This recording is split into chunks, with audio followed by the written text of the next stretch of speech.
eager to talk this through, and this should take, I don't know, maybe half an hour or so, a little less. That should leave us plenty of time for discussion and questions. I'm eager to hear what y'all have to say and think about it.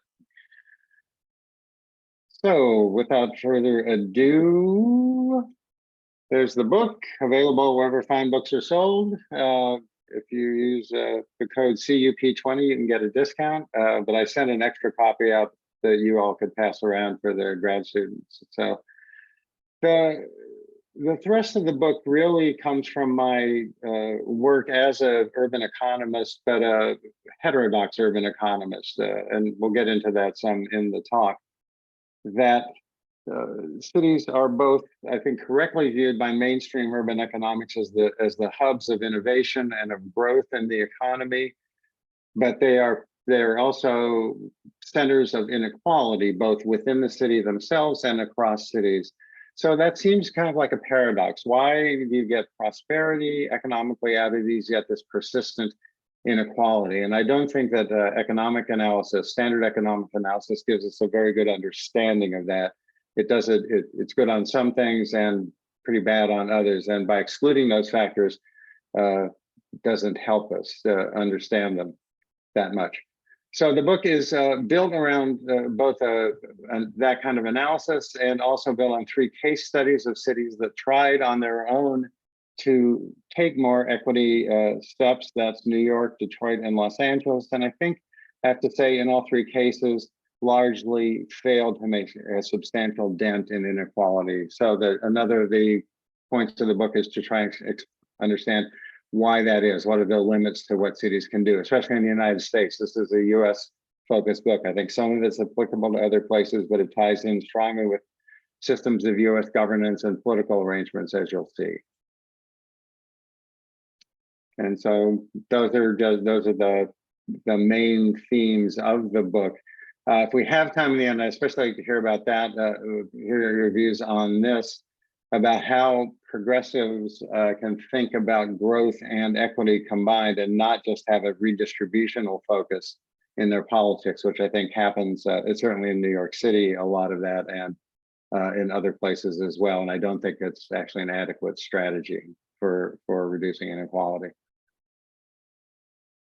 So urban economics got revived in a funny way. I won't do the history of thought of it. There's some great work on this. It comes out of really standard microeconomic theories of the 50s and 60s, gets a big boost from the Ford Foundation and other people after urban violence and riots built around racial discrimination issues.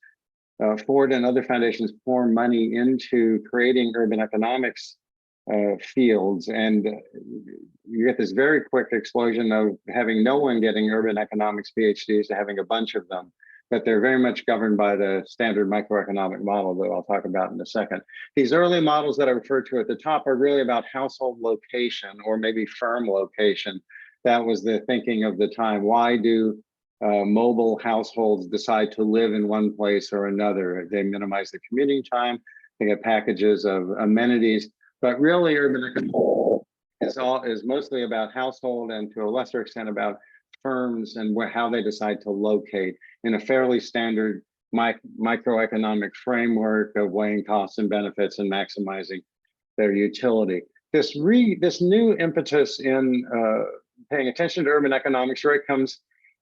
These are 2 pretty disparate sources. Jane Jacobs, who really focused on her city work on innovation for an economy coming out of cities, and Ed Glazer, who is otherwise a very standard microeconomic person, but really emphasizes this innovation, productivity aspect of it. So the new wave of mainstream urban economics is much more about cities' role in the economies as hubs of innovation, hubs of growth, and a lot less about household location choice, although you still get a lot of that in that work.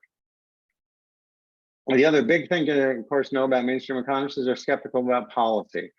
Glazer, the 3rd bullet tells you, he says, economists, quote, doubt the competence and benevolence of governments, which is more ideology than research speaking, I think. But there are echoes of an argument out of James Buchanan and other people that feared government power, and that markets market economies have to resist the tendency of governments to take too much power, to seek it, and to distort or disrupt market economic behavior in a suboptimal way.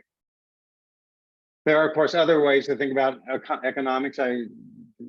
We're so used now to thinking about this micro foundations and utility maximization idea as economics, but there's plenty of work. I think it's the empirical work that we're seeing, not terribly theoretically driven. Tim Bardick's work at Upjohn or Raj Chetty's big data crunching finds interesting stuff. Manuel Pastor and Chris Benner have explicitly focused on equity and economic growth as being complements to each other. There are plenty of other styles of economics. We won't have time to review them all here, but I don't want to let it be thought that micro foundations, the dominant economic way to think about economics. I want to call out the third point, especially because I think it's important for people working in cities, the idea about public goods, which are often seen as a second best in these mainstream economic models. And it's as if the idea of the public goods derives from a theoretical understanding of what markets can do and what they can't. Those frameworks are fitted onto it, but if you look at the history of where public goods come from, these are things that change over time and they're historically contested.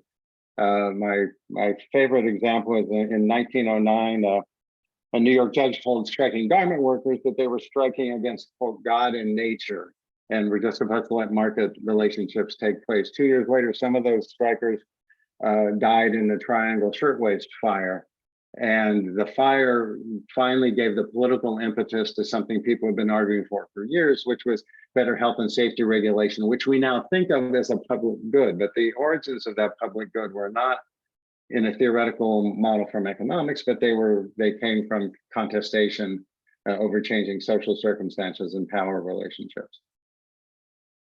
Paul Krugman also has a hand in this revival of urban economics. He won his Nobel Prize really for about trade and geography, which is about why firms locate and why they can persist in advantage. And that has been adapted to think about work in urban areas and cities as well. I won't spend a lot of time on this, but it's important to note that Krugman is there. And there's a great debate, interesting debate between Krugman and Michael Storker, if you're not familiar with it, where they go back and forth around these issues of economic geography.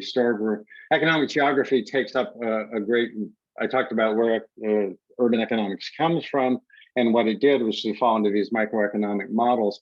The more critical work on economic areas and a richer version, a more contextual version that uses a lot of history, a lot of other kinds of theory, fell more to economic geography writ broadly. Storker's a great leader in that field. And it's detailed in this much more the specifics of the case. And so Storker really pushes back against Krugman, saying even though you're not as awkward as some of these economists, you still are trying to explain everything through this very simplistic model of maximization. And it's not rich enough to explain the range of behaviors and factors that we need to explain to understand how cities work. So the two main challenges of this micro foundation model, they're both around inequality. One is inequality within cities. The mainstream view is that inequality reduces over time. If those of you that know development economics and Simon Kuznets, who won the Nobel Prize for his idea of the Kuznets curve, which really was about when agricultural workers in a developing economy were freed up and moved to cities as they got agricultural productivity. At first, you'd have more inequality as they moved to the city, but over time, the market economy would develop. They'd get better educated. The production would get more sophisticated, and inequality would go down after initially going up. And that's kind of the argument that's adapted by mainstream urban economics. The Glaser quote is good: "And cities aren't full of poor people because cities make people poor, but because they attract poor people." And this model says they'll be attracted to cities, but they'll progress, the economy will get better, and inequality will go down within the city. We haven't seen that. It's one of the real great empirical challenges to this framework. And there are a million examples of it. The one I have here is that Gini coefficients, which measure inequality, many American cities have higher Gini coefficients, worse Gini coefficients than many developing countries, which we think of as being unequal. The second challenge to this microfoundation idea is that there's persistent inequality between cities. Some thrive, some don't. And again, the market model would tend to think of cities kind of like competitive firms, that if they get too expensive for what they produce, a place where people like to reside and work, then capital and labor will flow out of those to other cities, and eventually you'll get some equilibrium will be struck between the cities, that they'll converge in the language, but they haven't. We'll see what working from home does in that respect. I still don't think it's moving that needle very much. But for a long time, a few cities got and held competitive advantage, even in the face of very high housing costs and other expenses. You can think of New York City or Silicon Valley as two paradigmatic cases of that. So on both grounds, on the inequality in cities, the microfoundations economics framework has not worked very well. It expects that inequality would diminish within cities. It hasn't really, and it also expects that these market forces would reduce inequality between cities, and we also haven't seen that.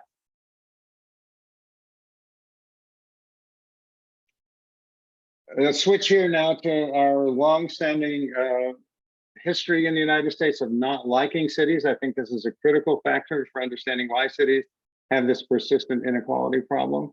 Richard Hofstadter, the great American historian, said America was built in the country that moved, but although the people moved or ended up there physically, our political system still is tilted strongly against them. Thomas Jefferson, in the box there, so I view great cities as pestilential for the morals, health, and liberties of man. Jefferson, writing about the yellow fever epidemic in Philadelphia in 1793, I think, said, well, I'm paraphrasing, that it may do some good, at least it'll kill off some of the population of these big cities, which he thought were a real danger to what he viewed as the American Republic. I mean, you might think of that as not a surprising view from a slave-holding agrarian president, but it was pretty widespread within the country. When the country was founded, the colonies became states. They were rural dominated. Very few people lived in US cities in the 1800s. You'll see 6% in 1800 versus 34% in Great Britain. And also importantly, a lot of those states, a lot of their population were enslaved Blacks who were counted then as total population, counted in the Electoral College, and each of those states got senators, even though, of course, enslaved people couldn't vote. So that was built into this system as well. And even as cities grew, as they did in the industrial economy, the Civil War, changes in transportation, a number of factors, we then still had this built-in anti-urban bias in our system, both nationally, I'm focused here on nationally, the power that states have, states dominated by their rural economies, but also within states themselves.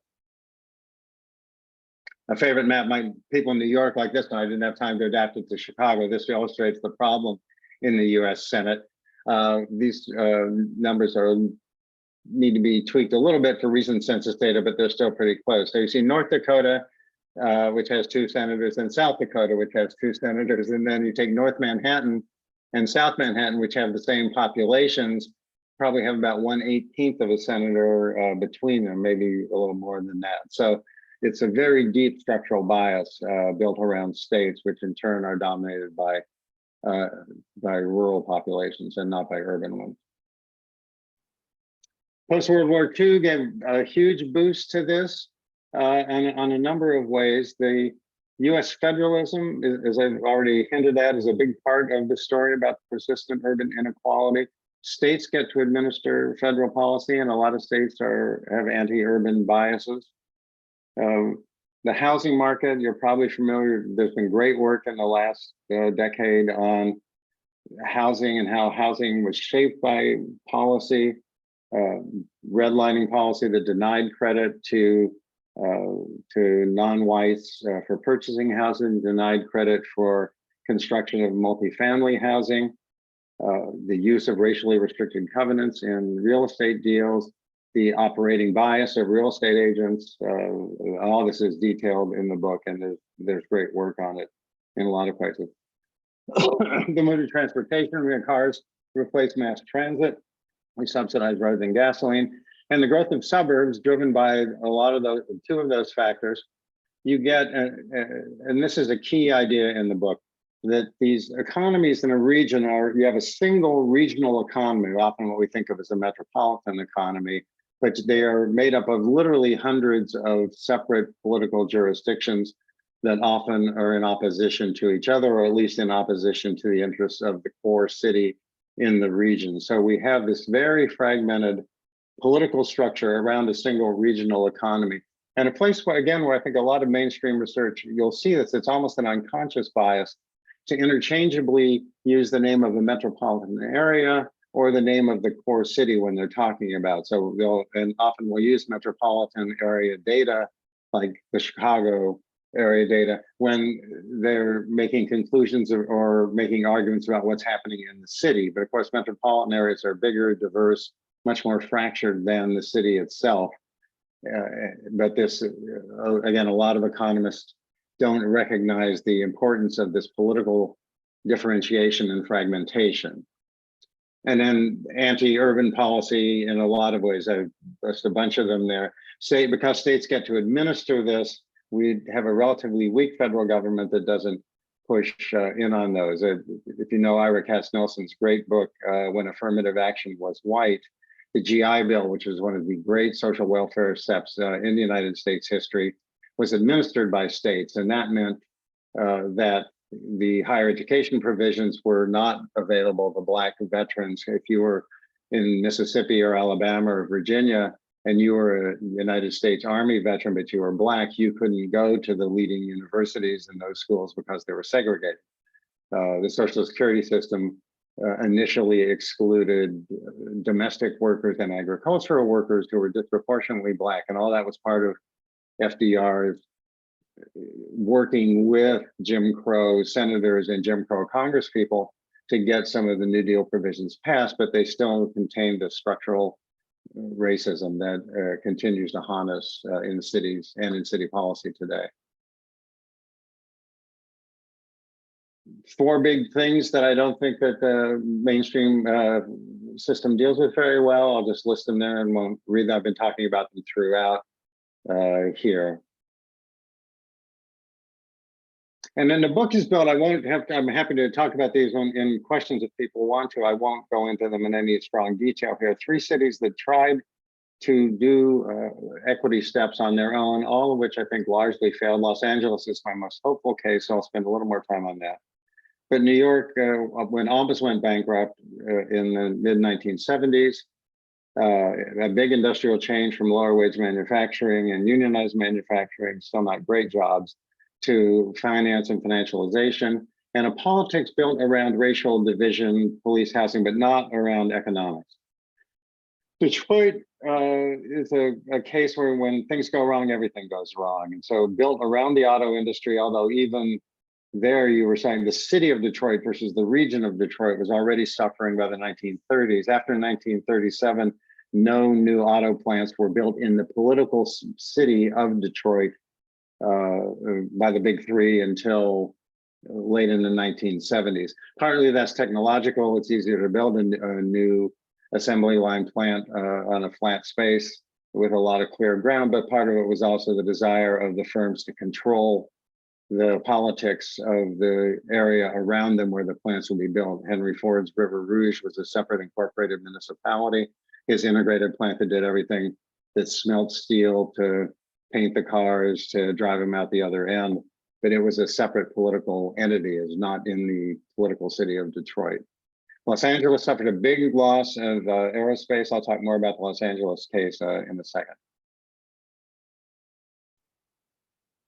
And we see that fragmentation. Here's a map. You're familiar with these kind of maps. These just show race of household. This is a Chicago map, and green are Black households. Whites are represented by blue, and Latinx by the brown tinged ones. And just we have this enormous still racial segregation built around these independent municipalities that control zoning, control the type of housing that they can build, control access, and a number of factors. And we've now had historically over time built this metropolitan form, which is pretty common in the United States, a poor, with some rich neighborhoods, but largely a poor core city in the region and wealthier and whiter suburbs around it. Cities used to grow by annexing them, like in the 18th century and into the 19th century, Chicago would have just annexed all those towns, but eventually all that stopped as the suburbs get more independent political power and state legislatures fear cities getting too large. I should say one more thing about the microeconomics thing. So mainstream economics endorses this fragmentation. We might think, and I do think, that the fragmentation is negative. It hurts growth and hurts the ability of groups to unite and have better political systems that would work properly. Famously, Tebow in 1956 said that it's good to have all this competition of cities within regions. They're just like competitive firms. They'll find the right amount of taxes, of housing amenities, of regulation and attraction. And by competing in this way, they will get you the optimum set of places for people to locate and to choose where they live. Again, ignoring this idea that there's a regional economy driven by the core city. It's really about household choice and this use of a competitive market model, seeing now towns and villages and cities as similar to competitive firms in an idealized microeconomic system.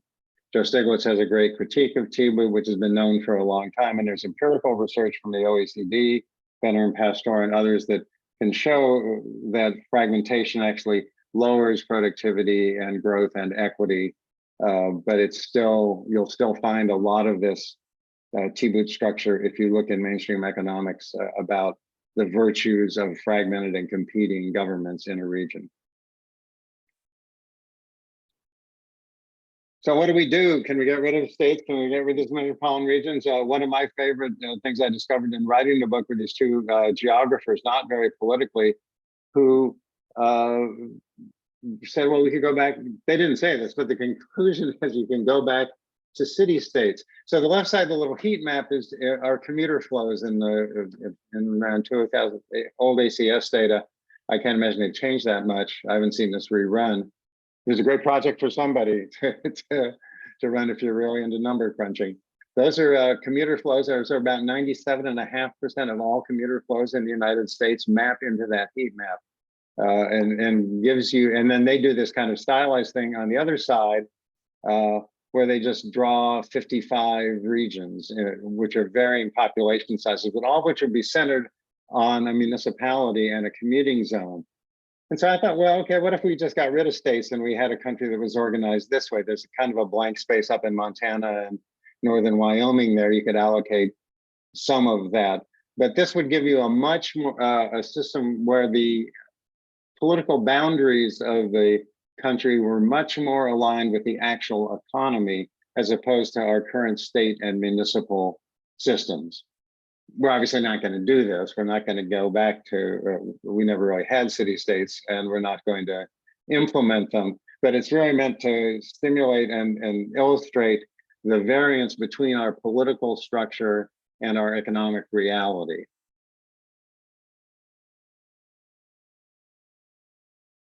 Well, then, okay, I've said a lot of reasons why it's hard for cities to do anything. Are there things that they can do? Are there feasible policies? There's some policies that oddly have, after I've been making this distinction among different types of economic reasoning, that actually have a broad agreement about economists, and we might want to talk about some of these in the discussion.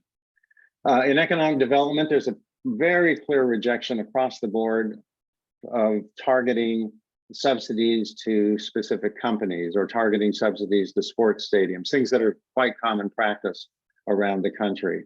There's pretty good evidence as well that geographically targeted investment zones like enterprise zones or opportunity zones don't do any good either. What do I mean by doing good? If the objective is to create more jobs, particularly good jobs, and raise up the economic conditions of the economically distressed people living in those communities and neighborhoods, these things don't work. And the reason that I call them out there is they were justified on that ground. Both the enterprise zone and opportunity zone programs said, oh, we're going to go in these poor neighborhoods, we're going to attract capital through tax incentives, and that'll help bring up the conditions in that neighborhood. It'll improve the housing and infrastructure, and it'll create better jobs for people. By and large, no evidence that those have worked. On housing, this is a bit more controversial, I think, for some people. Most economists think that we need more supply. This is the YIMBY-NIMBY debate that's going on in a lot of places.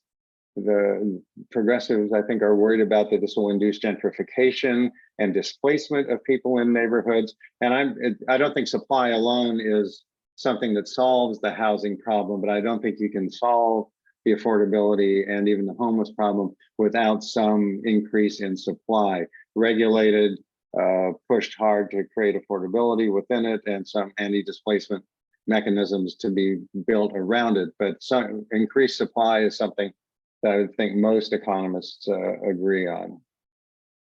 Education and workforce development, important but not sufficient. I spent a lot of my career working in this space, including my time with the US Labor Department and then the Ford Foundation. There's a lot of education things that we can and should improve, all the way from pre-kindergarten up through public schools, through community college and higher education, make it more accessible, make it cheaper. Again, won't solve the labor market problems on its own. The problems that people have in the labor market, particularly in lower income brackets, are not simply a function of they don't have enough human capital. My colleague Derek Hamilton at the New School, the founder of the Institute on Race, Power, and Political Economy, will always point out to you that on average, Black college graduates in the United States have lower economic returns than white high school graduates. And it's not simply a matter of educational quality or some other system. There's still pervasive structural barriers, racism and others that are problems in the labor market, but there is a role for improved education and workforce development. And in climate, I think everyone agrees there's a problem. There's a lot less agreement on policies. Some cities are trying to use climate as a way to create jobs, and the Biden administration is putting some climate money out there now that may be useful in this way. Again, that money doesn't necessarily have equity provisions in it, and there are activists trying to see how you could harness more conscious equity policies on these large streams of federal money that are beginning to flow. My last point, again, is also one that is sometimes controversial or a point of discussion for progressives. I do think we need more redistributive policies, but those alone aren't enough to solve the depth of the inequality problem that we've got.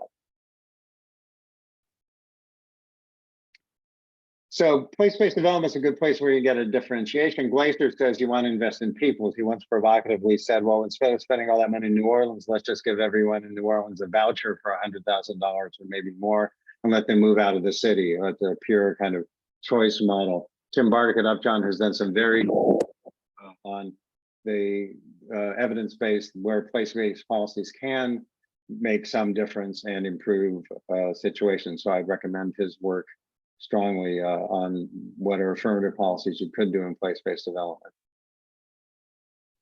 And then I want to close at this last point. The development policy is inherently political. That's probably not news to you working with Professor Weber and other people that know this, but often mainstream economics thinks, oh, we shouldn't politicize all this development process. If you look at the Los Angeles case, the use of community benefits agreements after the Rodney King riots or violence in the 1990s, where King, an African-American, was brutally beaten and captured on video by the police department, people said, we've got to do something in the city. And unions, progressive unions and community organizations really tried to organize a large movement across the city using community benefit agreements, deals for development, with real oversight power that you could enforce. The best example, I think, of their success was in 2008, in the middle of a recession. They got a 2/3 vote to raise sales taxes, a regressive tax, but still the only tax they can get. Proposition 13 in California means you need a 2/3 vote on these taxes, although you can cut taxes with a simple majority. So to get a 2/3 vote in the middle of the recession to build the LA metro system. And everybody got something out of that. The unions and even private developers thought it would open up development spaces.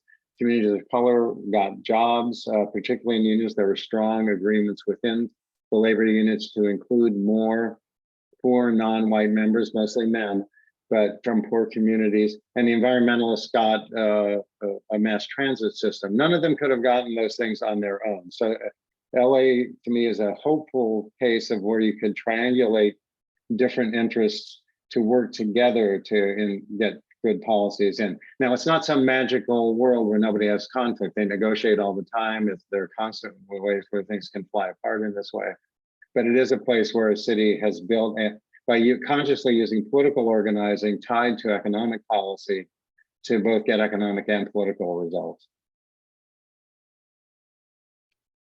Lots of future research. I won't bother reading all these. We can talk about them running close to my time here.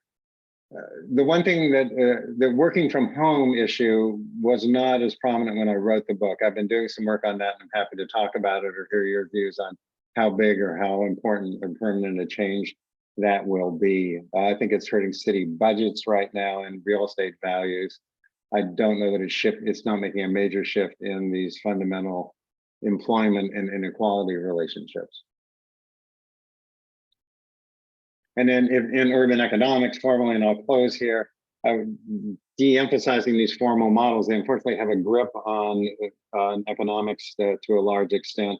The formal mathematical models that then lead to empirical studies. I'm a big fan of the empirical turn in social science and urban studies generally, and in economics in particular, but I don't think that the formalized models really that have that much to do with the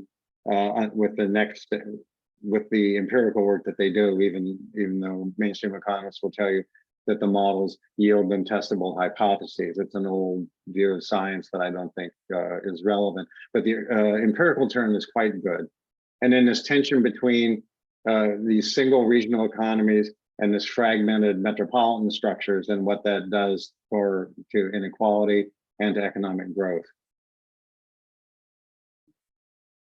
And I'm going to stop there. That was, I threw a lot at you, but I wanted to leave time for us to discuss. I hope that was a useful presentation, and I look forward to comments, questions, and discussion. Thank you so much, Rick. I'm going to open it up to the floor. Everyone, please feel free to use the chat box or otherwise raise your hand. I see Rachel went ahead and raised hers. So why don't you kick us off, Rachel? Okay, thanks. Sorry, I'm trying to get my video. Oops. Thank you, Rick. That was really interesting and like a very nice sort of overview. You covered so much ground. It's really, I had a lot of little questions and comments along the way or some suggestions, but a very, very nice sort of lay of the land. And I think I'm looking at sort of who's in attendance. I think your overview is particularly helpful to many of our PhD students who are from other countries and who may be just sort of like scratching their heads, trying to understand this kind of our country's crazy federalist political economy and, you know, just sort of what the implications of so many of these, you know, sort of early decisions have been, so, you know, hundreds of years later. So yeah, I have questions about what your argument, you know, will be in the kind of over the coming 10 to 20 years, or when we are when those sort of commuting sheds and the sort of economic power that cities exert on the hinterlands may be lessened because of the, you know, less of a need to actually physically be in the workplace. And so I'm sure you've thought about that, but I also was just kind of curious where you end up in terms of the kinds of policies or the sort of geographic scale that you think is going to be most important, because you're critical of the sort of fragmented metro region where central cities have kind of lost ground to their suburbs and, you know, also are not given, you know, important legal powers by the states where they're located and by the federalist system. And then you're also critical, I think, you know, based on the empirical research of sort of place-based policies that target suburban areas, districts and zones. So a lot of our economic development policy is sort of place-based in that way. So, Yeah. I mean, are you arguing for sort of city like kind of a more robust or muscular form of urban policy? So not divided within cities and favoring this neighborhood over that neighborhood, but kind of more robust sort of city policy making, so that cities can kind of stand up to their suburbs and stand up to the central government and to their state governments that sort of disempower them through these inherited political systems. So maybe if you wouldn't mind starting with that question, sort of where do you end up in terms of like where should the focus of policy be? Yeah.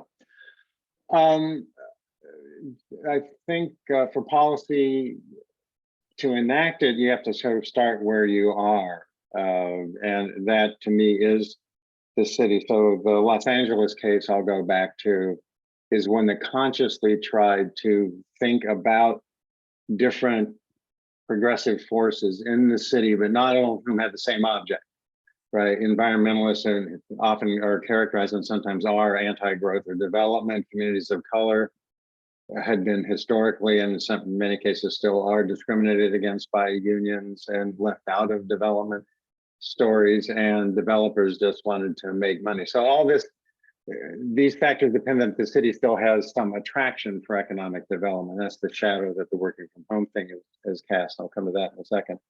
But for me, that's it, is to recognize that and certainly your work and others know this, that development policy is always political. And so that I don't think it's not effective in these small communities. And I like something Tim Bardick says, which is that, like, you should have labor market vouchers for the whole region. It says a neighborhood is not a labor market. It's not an urban labor market. And I think hyper-localized development policy hasn't worked, and I don't think can work, and also doesn't help necessarily give you the larger networking that you need to make larger political changes. So that's answer. Sure, citywide, every project has to be someplace, but something that has a larger vision of what's the equitable city look like, and what are the forces that could work together where everybody gets something out of that. I think climate actually has a lot of opportunities for that if it's adequately funded. That raises the larger question: will we get adequate amounts of money and resources into climate, both mitigation and new job creation? So the scale is at the city. The question about the region is hard because I think the suburbs are in opposition to the city a lot of the time, but yet politically, you've got to get at the state level. And there, I don't have a pat answer for that. I think that, again, the California experience, interestingly, has been building out from these urban centers to build larger institutions, like Southern California now. It's not just Los Angeles, but really Orange County and the surrounding parts of LA.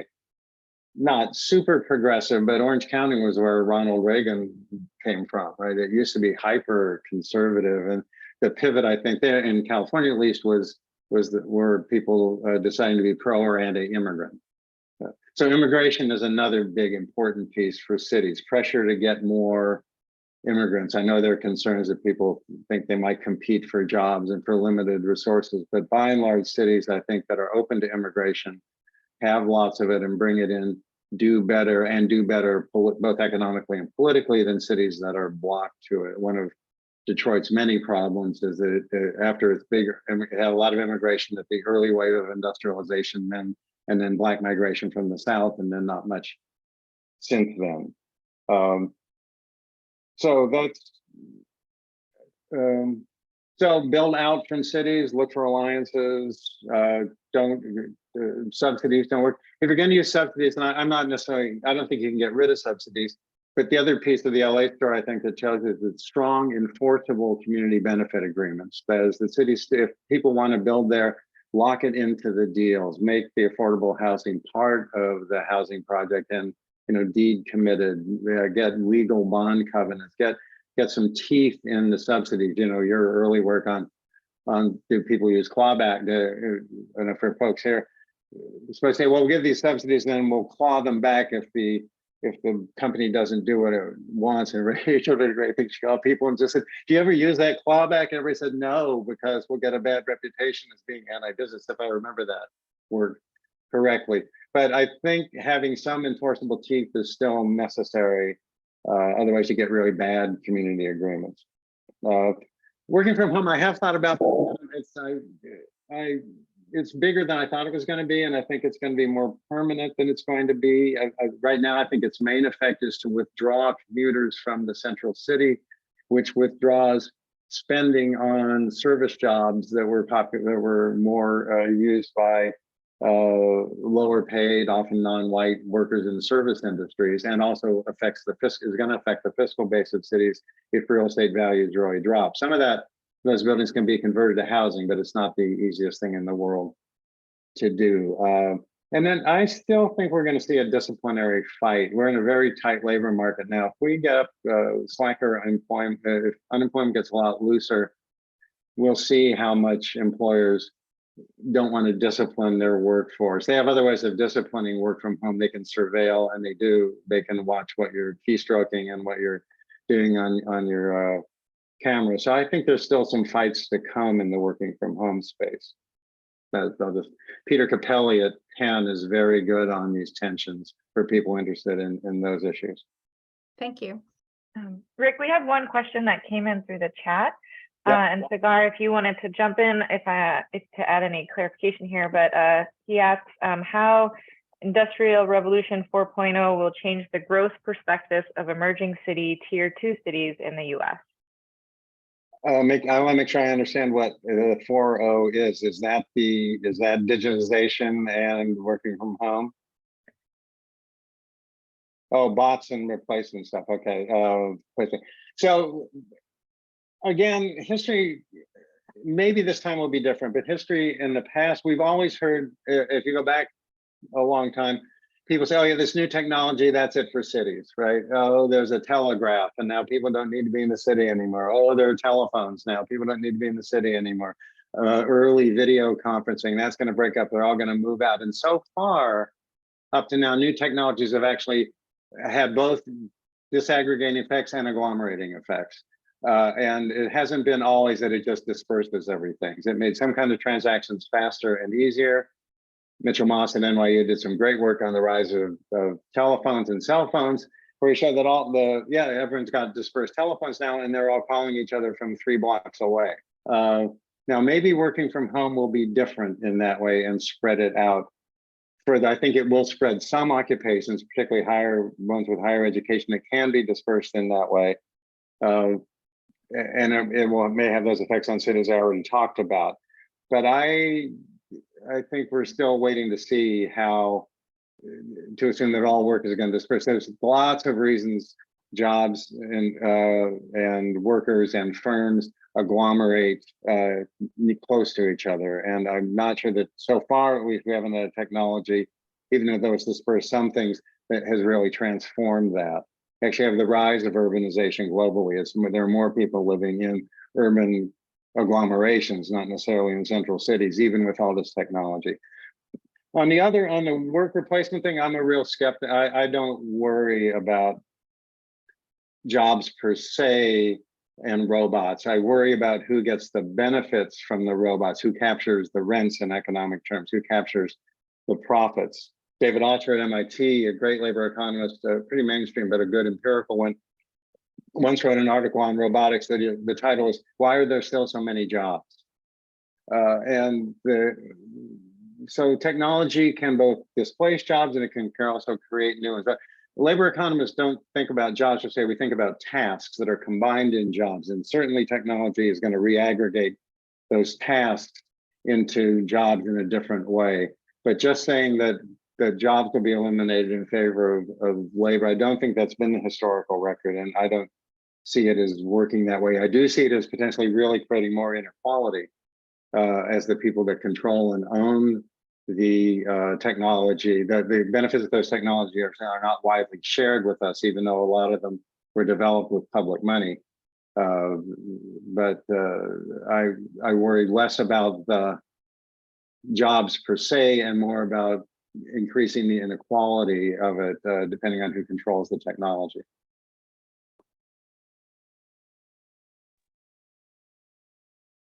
Go ahead. Yes, that was me. Thank you. I felt like I was on a fast train. It was Yeah, totally, I'm sorry. yeah, I do feel in a good way. Yeah, this is really the best hour spent today. Very informative presentation. Really appreciate it, Nick. I cannot imagine how much cumulative knowledge you could have had to pack all the empirical and theoretical discussions into this one presentation. My primary research focus is actually environmental planning and environmental economics, but I also teach urban economics class at undergraduate level. So your presentation and the book, as you have introduced, definitely provides a lot of insights. Yeah, I'm seriously considering adding this into my class readings in the fall. Oh, that's great. Yeah. That's a real compliment. Thank you. I appreciate you brought it to my mind. So our colleagues discuss about the possible textbooks suitable for undergraduate students, not undergraduate students on the market. There are not many. So the way that you have presented, yes, indeed, is a really high level abstract. I think definitely provides the guidance and general directions to address many of our students' questions in a generic way. Because most of us tend to focus on very specific details in urban life and trying to explain those phenomena using mainstream economics, which typically does not work. So the way you discuss today, I think does help me answer my students' questions in many cases, why and how we could possibly address those irrational thinkings and issues. Right. I don't really have questions, but I'd rather have some open comments because increasingly people pay attention to the equity issues and they tend to focus on all urban areas or rural areas, but not that much on the dynamics about the rural urban areas. Even the definition itself is quite ambiguous and vague and is constantly changing. And the interactions between urban and rural areas actually becoming more and more interesting. And that's not new. MSA, for example, has tried to address those kind of issues at the very beginning of planning programs. But when we put in the market context, one quote from a former governor, the New York City mayor was particularly striking. He said, the New York City does not have landfill sites within the city boundary. And when the city exports garbage outside the city, the mayor made that statement that was a fair exchange considering New York City's social economic status. Right. So this is example in the market context and does have equity implications. And when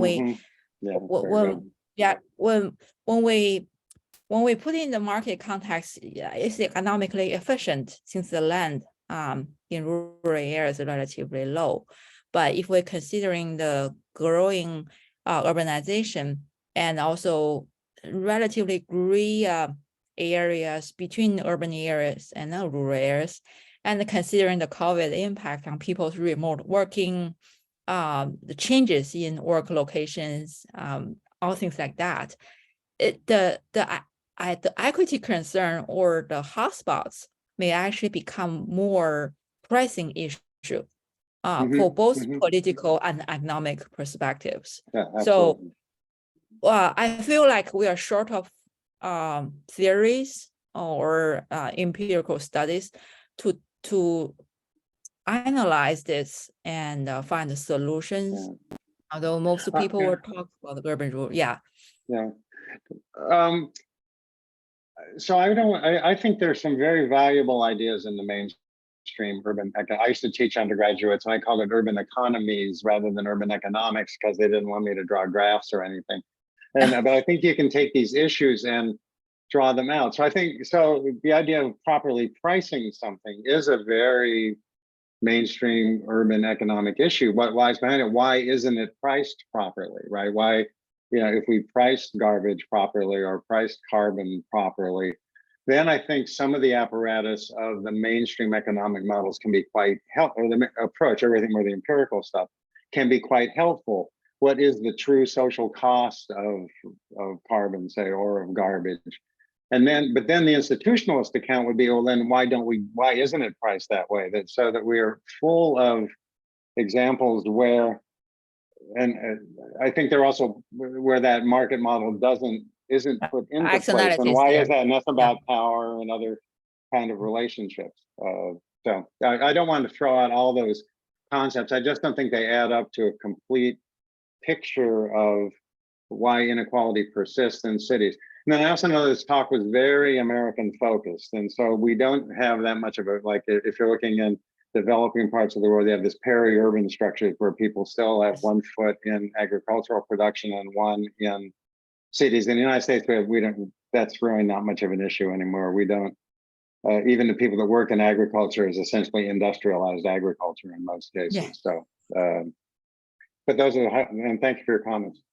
Definitely, yeah, very exciting. Thank you so much for sparing time sharing the book, the information with us. A lot of packed information. Yeah, I just wanted to echo that and say thank you so much for joining us, and everyone on the call. Thank you for tuning in. We are right 1 minute shy of 1 o'clock, so well timed. Right. So maybe if everyone can give kind of virtual and real round of applause for Rick. And I will be recording this, or I have recorded it, and so it will be available online on our CUP site, which I'll have to share.